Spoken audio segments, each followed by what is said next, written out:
Hey guys, it is Steve, the drummer, coming at you today. I wanted to talk to you about a little purchase and a little endeavor that I did here recently. And so, what that is basically is I've got an unboxing here of an F Note 7 drum set. And so, the other day, I had the opportunity to drive over to Knoxville, Tennessee, and meet Eric Ham at eDrum Center and pick up or take delivery of a brand new F Note 7 drum kit. And so I wanted to do a couple of videos here, one being an unboxing, and then I've got my follow-up video is going to be a kit playthrough, and then I'm going to come back with a deeper dive and and talk about some of the pros and cons about F Note that I like. Obviously, I've bought two F Note drum sets now. I bought an F Note 5 and now the F Note 7. So obviously I like the drums if I bought the same kit two times basically. So just to give you a heads up, that's kind of where this is going. But there are some things that I want to kind of show in the deep dive. Some things that I think could maybe be improved or things to be looked at in future iterations of F Note drums. Anyhow, so here goes. So the other day, like I say, I had the opportunity to drive over to eDrum Center in Knoxville, Tennessee. And, one might ask, why in the world would I drive all the way to Knoxville, Tennessee when eDrum Center offers free shipping anywhere in the continental U.S.? And the answer is I had accumulated quite a bit of drum gear over the last several years, and I had made a decision with my old gear and with the new gear that I was receiving that I was going to trade in all my old gear. I had a Roland TD30 kit years ago, and I'd done the TD50 digital upgrade to that, and then I also had an ATV shell pack kit that I was using. Basically, two different drum sets there: the Roland drum set and the ATV drum set, both with the same TD50 drum module. And so, in transitioning to F Note, I had made the decision that I was going to trade in a pretty substantial amount of drum gear, and it would have been extremely cost prohibitive for me to ship that much gear to Knoxville, so it made more sense.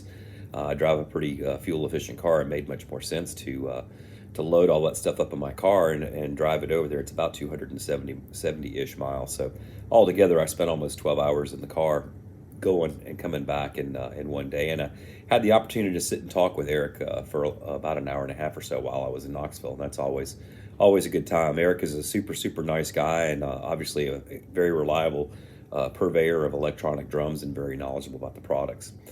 So, one might also ask, why would I take all my equipment to a place like eDrum Center to sell or to trade in, when surely if I were just to list that stuff on the internet, I could certainly command a much better dollar by selling it on my own.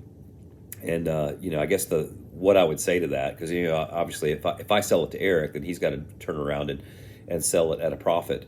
So I'm not going to get the amount of money selling the gear to Eric that I would if I were to sell it outright on my own. But the thing I'll say to that is, by doing it the way I did it, it was a turnkey operation. I was able to trade in my old gear, and I've done this with Eric in the past, and get fair and reasonable prices for the items that I'm trading in, and that makes the larger new purchase all the more palatable. So what that leaves me with is essentially most of the pieces of an F Note 5 and all of the pieces of the brand new F Note 7. So my goal here is to combine those two kits together, and you could call it, I guess, an F Note 57 or an F Note 75, depending on how you look at it.